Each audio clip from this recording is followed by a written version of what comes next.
Hi guys, and welcome back to Fit with T. I hope you guys are good. So today I'm answering your questions. So let's call this a Ask T session. So I'm gonna try and answer as many questions as I can. Got some really good questions. If I don't answer your question in this video, then either I will try to answer it in another video, another Q&A video, or I may make a separate video about your question. So don't think I'm ignoring you if I don't answer your question. Also, if you have more questions off the back of this video, leave them in the comment section below. And again, I will try and get back to you guys by answering them in a video if I think it's something I can make a video about, or again, like I said, in a whole Q&A video. So question number 1 is from @70382. Hi. They said, when training for the 100 meters, how many times a week should we be sprinting 100% in the 100 meters? And is it a good idea to sprint 120 and 150 at 100% to help prepare? So this is a good question because a lot of people are unsure as to what do you actually do in training when it comes to being a 100-meter runner. Should you just run 100 meters every session? And the answer is you wouldn't run 100 meters every session. However,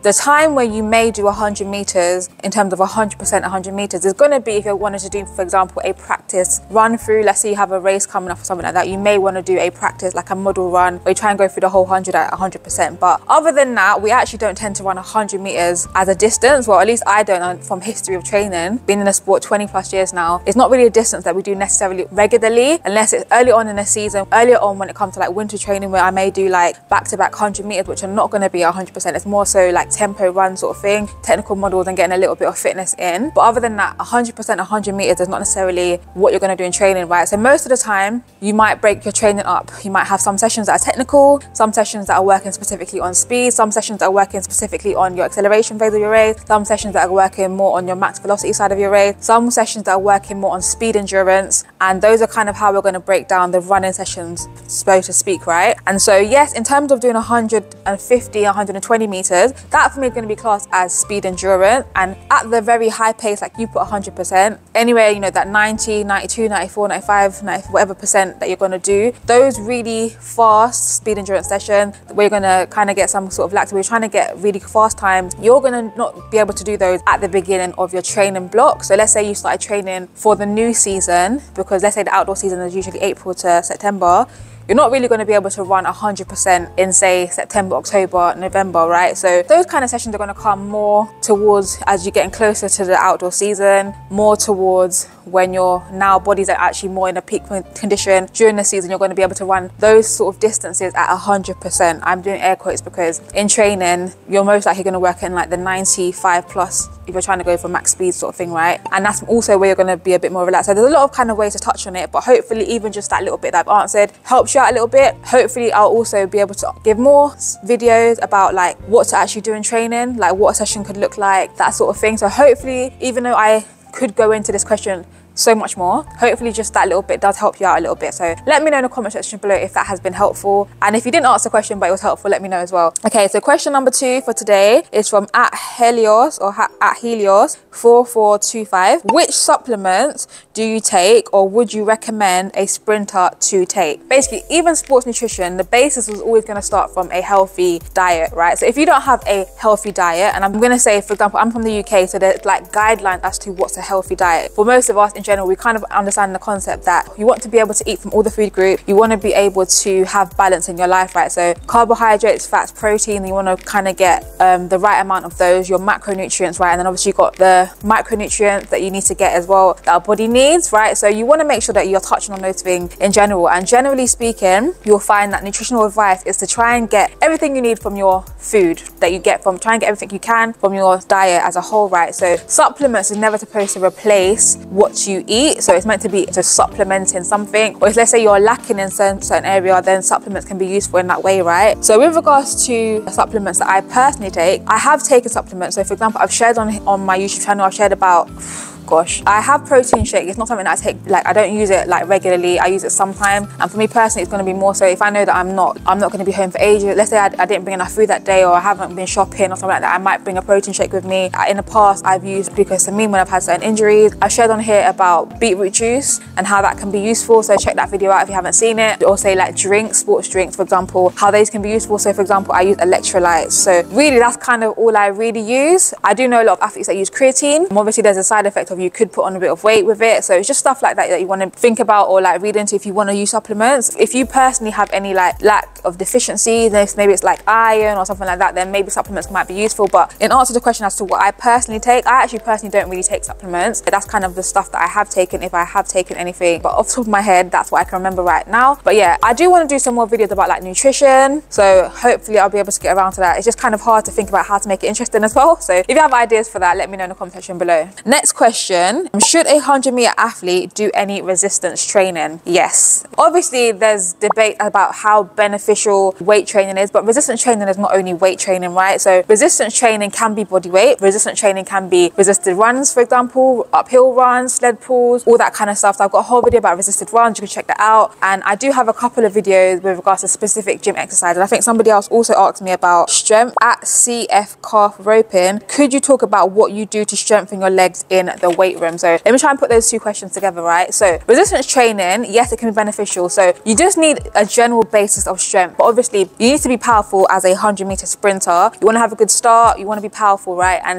power is speed times strength. So you do want to have some element of strength. So resistance training is beneficial. It's also beneficial when it comes to preventing injury. So especially stuff like hamstring, doing eccentric work on your hamstrings can be really beneficial. That's a general yes. Now as to which exercises, let's say you have weak areas, strengthen exercises to strengthen specific areas of your body that you are weak in. You want to make sure that your upper body is also strong enough to be able to balance out what's happening with your legs. And I spoke about the upper body in this video, so check that video out if you haven't seen that video, right, where I talk about the upper body benefits, the benefits of having a strong upper body, strong core. So resistance training, yes. Weight training for your legs now specifically, right? RDLs are one of the great exercises that you can do. Got a whole video about RDLs and all the variations that you can think about. There's probably more, but I got quite a lot of variations in that video, right? So squats are a great exercise. If you're not doing squats, they're fantastic. Olympic lifts, I've spoken about Olympic lifting before, why they can be beneficial. I spoke about them being beneficial when it comes to triple extension, but also just as a way of power, they're beneficial in that way as well. Again, like I said, there's debate as to how beneficial, all that stuff, right? But yes, strength training in general, weight training, resistance training, you do need some elements of it, right? You're not going to find any sprinter really. 9 out of 10 of elite sprinters are going to do some form of resistance training, some form of weight training, some form of strength training. So you do need it. I've got a playlist on my YouTube channel about like strength training, that sort of thing. So you can check out that playlist. But also just think about though, when you are doing strength training, think about eccentric exercises. So that's exercises where on the, usually the lowering portion of a movement, when the muscle's lengthening, so for example with the hamstring, when you bend down, the hamstring is actually lengthening. So doing an exercise like RDL or Nordic is an eccentric exercise, which is a really great way to strengthen your muscles and a really great way to prevent injury. Also thinking about isometric strength exercises where you hold movements, and then also thinking about using both bilateral exercises and unilateral exercises. So that is going to be double-sided and single-sided. So that's just a little bit of ways to think about your strength training, your resisted training. And again, like I said, it's not just in a gym. You can do body weight, so circuits, core work, hill work, sled work. That's also resistance, also strength training, that's also resistance training. Okay, gonna leave that there for now. Hopefully that's helpful, even in that little snippet. Your spike name and price. So I just got new spikes actually. If you check out my shorts, got some new spikes. I got the Adidas Adizero Finesse Sprint spikes, and I think they cost me, well, I think I paid about £79 for them, but that's because I got them on sale. No, I got them at a discount and also had a code to get a bit of money off of them as well. But I think they're around the £90 to £120 mark. Okay, so that's how much I think they cost. And generally speaking, if you want to get a good pair of spikes, they usually cost around that price. Sorry for all you people that are not British pounds, but I'm from the UK, so I'm gonna say pounds. I don't know how much they cost in dollars. I'm so sorry. At Torena_Nguenya, sorry if I'm saying your name wrong, and I'll just put a different accent on it. I'm so sorry. She says, yeah, when it comes to hip exercises, what do you recommend I should do? I don't have hurdles to do the hip exercises, but I have resistance bands. I struggle with dropping my hip and kicking at the back. What exercises do you think I should do to kick forward? How many sets and reps? So I have a whole video about hip flex exercises, and a number of them in there require a hurdle. However, in that video I also have resistance band exercises and also just some isometric hip exercises where you don't need a hurdle and you don't need a resistance band. You can use a bar, so a bar from the gym. Check that video out again if you haven't looked at the whole video, because there's not only hurdle exercises in there, right? But also there's another resistance band exercise. I've just filmed it for you. I'm going to put it as B-roll for you here as I'm talking, where this one you need a longer resistance resistance band, you can put it around your foot, and what you can do is drive the knee forward. So it's really similar to the cable exercise that I put in that video, in the hip flexor video. So if you don't have a cable, then you can use a resistance band, a long one. You can just pull your knee through it. But really, if you do a lot of drills, right? So a lot of drills, so A skip, B skip, high knees, single leg A. Every time you have to keep lifting up the knee and really exaggerating that knee lift, you're gonna strengthen up your hip flexors, right? You're gonna strengthen up the hip and really focusing on staying tall. So you can try and do drills where you have to keep your arms above your head and actually do the drill. So that encourages you to stay tall, to keep the hips upright. What else did you ask me? Dropping the hip, kicking at the back, which means that you sit down, right? Which means that you may have weak glutes, so you can strengthen up the glutes as well. That's going to help you to stay tall. Strengthen up the core, that's going to help you to be able to stay tall as well. But then also plyometrically, you just may not be able to extend through the hip and the knee at the same time. So really doing a lot more plyometric. But basically, whenever you're drilling, doing plyometric, just doing a lot more of it. And rather than thinking about reps and sets, you can do some sessions where that's what you do for the session. So for example, drills and plyos, and you really focus on really exaggerating those knee lifts, that you're strengthening up the hip flexors, really focusing on extending through the hip and the knee on every set that you do. Same with plyometrics, right? So you actually get better at it, because the more you do it, the better you're going to get at doing it, right? And I think a really great drill, I haven't got a video about it. I've got a video in one of my drills video about dribbles. I think dribbles are really good. So ankle dribble, calf dribble, knee dribble, keeping it in front. Practicing front side movements, using things like mini hurdles to practice front side movements, because with mini hurdles, you have to step over something. If you sit down too much, you're not going to be able to go over the mini hurdles. So if you don't have mini hurdles are something that you can purchase for yourself. And I've spoken about the foldable mini hurdles before in this video. You can check that out. Or you can just use cones, right? Just use cones to practice stepping over, getting bigger and trying to stay in front, stay tall. But it's something you have to think about technically. So if you're by yourself, then you're going to have to try to use a video. Don't try to go over too far distances initially. Start off with 10 meters, then 20 meters, 30 meters, and really think about the model you want to see. You're going to have to initially think about it, right? So you start to think, connect what you think about inside to what the feeling is in your body, and then what it looks like. You can connect the dots together until it becomes a bit more second nature. But actually spending time in certain sessions where that's what your focus is on, technical. Yes, you want to do runs where you are getting some fitness in and all that stuff. But if you're just running, let's say you're doing like 250, then you're doing 150, then you're doing all these longer runs, but your technical model is poor, you're going to just keep running like that when you're running fast. You're not going to run differently. So you're going to have to do some session where you focus specifically on technical elements, like you said, the thing that you struggle with. So like flicking at the back. So where your focus that session is, okay, I'm doing loads of dribble bleeds. And it's not a case of how many are you doing. That's the session. You're going to keep doing it till you get better at it, till you start seeing what you want to see on the camera with whoever you train with, and they're like, okay, cool, you look front side, or that time actually you held it for 10 meters, at 20 meters you've lost it again. So okay, can I do the next rep? Hold it for 20 meters. So it's maybe thinking about having a specific technical session where that's what you're focusing on, being front side, where you're focusing on keeping the hips up. And yeah, initially you're going to have to think about it, and of course strengthening up, like I said, hips, glutes, core, but utilizing drills, utilizing cones, mini hurdles, these sort of things can help you.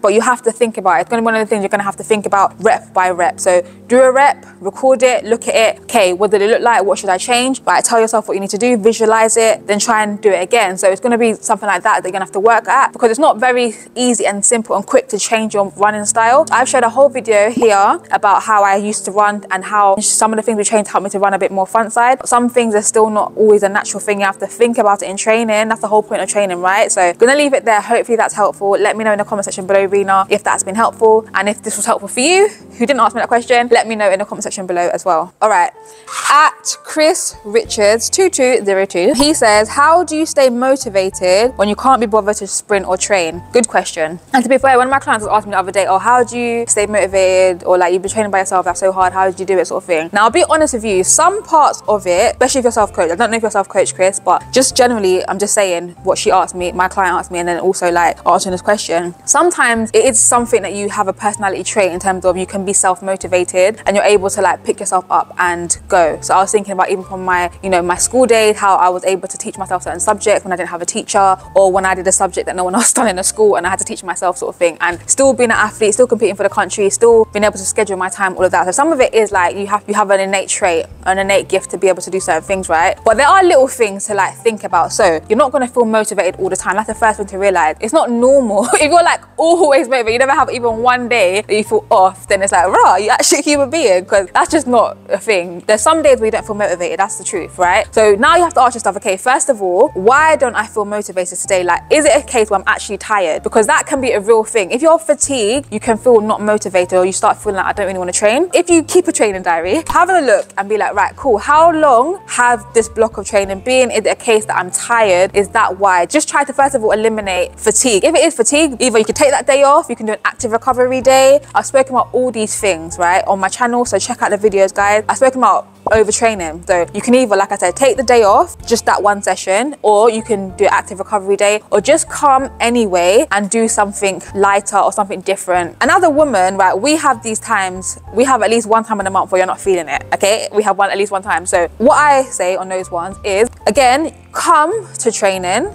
right? So make it a thing where I'm going to come to training, like I said, unless it's a case where you actually just need to sleep, you actually just need to take it off. If that's eliminated, then come to the training. There's always something you can do. Something is better than nothing most of the time, right? Let's say you had a speed session planned, but you're not feeling motivated. It's probably best for you not to do that session, honestly, because you're going to feel more discouraged because you're not doing it well, because your mind's not in it. So if it's a thing of like, I don't know, things are going on in your life, your mind is not in it, come and do something else, something that doesn't take too much mind power for you, something that you feel that you're good at, right? Do that for that session. We can always come back around. Like, taking 1 or 2 days to do something different is not a crime. Come and do some core, come and do some plyometric instead of the session that you had planned. There's a number of reasons why you can not feel like you want to sprint, not feel like you want to train, but I think first of all you have to figure out the reason why. Why do I feel like this, okay? Is it a case where I'm tired? Is it a case where it's time in the month? Is it a case that something happened in my life? You need to weigh up, okay, cool. If I come today and I push myself, am I going to risk injury? If you're not, then you can come. Sometimes you just, once you get started, that's why I think it's a really good idea to have a, let's say, a warm-up routine that you do, because sometimes don't make a decision about what you're going to do in a session until you actually warmed up, because sometimes just warming up in itself makes you feel very different to how you started the day, so, or the session, right? So if you have a warm-up routine, which I've got one here for you guys, if you haven't got a warm-up routine, you can use this one as a starting place. Go through your routine, preparing your mind, preparing your body, listening to your music, thinking about whatever it is you need to think about, talk to whoever you need to talk to if you have someone that you train with or whatever. See how you feel at the end of that. How does your body actually feel now that you've warmed up, now that you've moved a bit? Make a decision. Okay, cool, I'm gonna do this first. Let's say you've done the drills. Okay, how do I feel after drills now? And so sometimes just readjusting, sometimes it can be just changing the order of the week. Sometimes it can be a case of you just need to take a break. Sometimes just do something different, spice it up a little bit, right? So hopefully that's helpful. Let me know if it is in the comment section below. We're getting there, we're getting there. I don't really want to do longer than 30 minutes today, because talking a lot, my mouth is getting dry. It's getting dry. At 17, UKCLI, that's Clem, hi Clem. He says, how to prepare mentally when feeling under pressure before a race or a match or etc. Basically, preparing for a competition. Now, I've got a video about visualization. And also, if you don't have my Sprinters Premium Handbook, check that out. So I've got a number of like tips in there, right? And that is a free guide, so you can get that. Link is in the description box. Now, making sure that you get a good sleep is very key, because if you're tired, it just makes things very difficult. If you're someone who you know you get very stressed easily, because if you start stressing yourself out way before your competition, you're not sleeping well, you're going to end up at the competition tired. So don't think about the competition if you're someone who gets very, very nervous. Don't think about it. Don't think about it. On the day you can think about it. On the day you can think about it, because if you're doing all the things you need to do in training, when you come away from training, you need to just have something to relax your mind and your body, right? But thinking about, okay, what are your goals for that particular competition, that particular race, that particular match, right, in Clem's case. So thinking about what's your goals, what are the things that you're focused on, because there's so many other things that you can't control. You can't control your opponents, you can't control the weather on the day. What can you control? You can control what you are going to wear that day, what you're going to eat that day, what you want to do that day. So maybe that day you want to work on a specific technical model, maybe that day you want to be able to, you want to reach a certain goal within yourself, right, in terms of how you want to execute. So you can't control the result, but if you execute well, you're going to go away from your race feeling well, you're going to go away from your match or competition feeling pleased with yourself, right? You're going to feel internally happy. So thinking about your goals for that particular competition, have a race day, a competition day, like schedule sort of thing, that helps to prepare mentally. So I do have a whole video. This video is a very good video because I talk about like writing yourself some goals down and making the goals not outcome focused, right? Write yourself a little list, what time you want to wake up, what you want to eat for breakfast. So basically just the controllables, because as you go through that and you're ticking, it just helps you to mentally prepare. It helps you to feel like in control, whereas there's so many things you can't control. Go through the things you can control. What time do I need to leave? What time do I need to arrive? Now with regards to the match itself, the competition itself, the race itself, visualization is key. See yourself doing what it is that you want to do. If it's tennis, I know Clem does tennis. If it's a race, then you see yourself going through the race in your mind the way that you want to execute. So those are some of the things I'll say for this video without going in too long, I do have other videos that I think are beneficial. So check out my mindset motivation playlist if you haven't seen that playlist, because there's quite a few videos with regards to this sort of topic. Okay, get in there, get in there, get in there. And my mouth has not dried out yet, hopefully. Hey, my YouTube bestie. How not to think about and compare other people's time in any running event and getting bogged down by it, but at the same time, recognizing the value of such data. I realized, for example, an elite 100-meter sprinter would be known by hitting below 10 times, but a beginner sprinter can either recognize this just as data and learn something from it, or he or she can let that affect them in other possibly unproductive ways. I think this is a really good question. I'm going to try to like summarize it and then just like give my little take, because you know it's Ask T and all that. So basically I did make a video about how this one thing will like affect your dream. So a lot of time people see like an Olympic sprinter and you're a beginner and you're trying to copy what they do, and actually this can have a greater disadvantage on you than actually positive. So it can be positive in the sense of it's inspiration where you want to get to, seeing where you need to get to, but if you try to go from 0 to 100, most times you're going to end up feeling discouraged. Most times you're going to end up feeling like you lack or you're failing, right? Sometimes just seeing someone who's just a little bit ahead of you is actually very beneficial, and seeing what they do, because it's a step-by-step process. It's not a one giant leap. As I said before, it's small incremental steps. So I think like Mohit is trying to say is, how do you make sure that you're seeing things in the right perspective? So the people that are the best in the world, it's inspiration. It's not to say that you can never get there. If that's your dream, then you can work towards it, but you need to understand it's a process. But you have to first of all get that mindset, okay, cool, it's a process. It's a day by day, month by month, year by year process. It's one building block on top of the other. So you can see that all as just data in the way that Mohit says it. It's data, it's something to look to, forward to, inspire to. Have a goal, kind of work backwards from it, and then see what can I do this year that gets me one step closer. If you compare your year 1 to someone's year 20, you're like really can mess yourself up. So you can only really compare yourself to yourself, right? So if you have progressed in any shape or form, that should always be something that you see as a positive, rather than being like, oh, I progressed, but I'm so far from. Progression can only be positive in that sense. So in any sport, and obviously in track and field, it is a case where we're always compared to each other. We're always being compared to each other. Our performances anyway are always being compared. That's sport, it's competition, there's always comparison, but it's just your time at that present moment. It doesn't mean that you can't get better. It doesn't mean you can never get somewhere else, but you have to just kind of put everything into perspective. And if you have a mindset where you're always able to go, okay, cool, this is what I did today, this is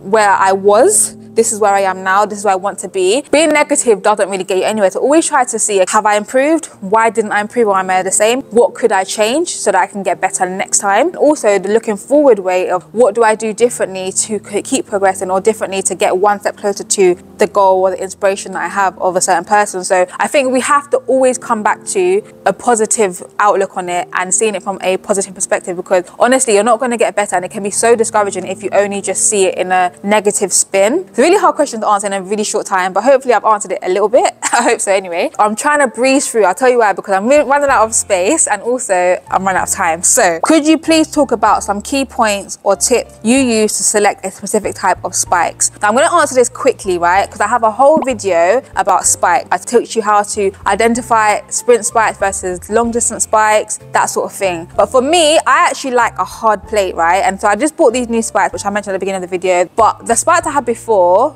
they're Puma. Someone else tell me what they are, because I don't know where I got them from, right? I don't know what they're called, but basically the plate was a bit more round. So right now, even though I'm starting to like them a bit, but it's still, I'm not sure. I may get new spikes. Like, I like these ones, but I think I really do prefer a round plate, like slightly rounded plate. So you get that kind of feeling, as opposed to like a sharp feeling. If you know what I mean, can someone else say it in the comments? Yeah. So for me, because a lot of times now, I don't really go into a shop to buy spikes. I have to buy it online. Obviously, I look at the design. If I like it, I don't like a soft plate, so I like the plate to be hard. That's one of the things. Obviously, I like to look at the design. I'm the kind of person, I'm not gonna lie to you, I don't like having things other people have, so it's really hard.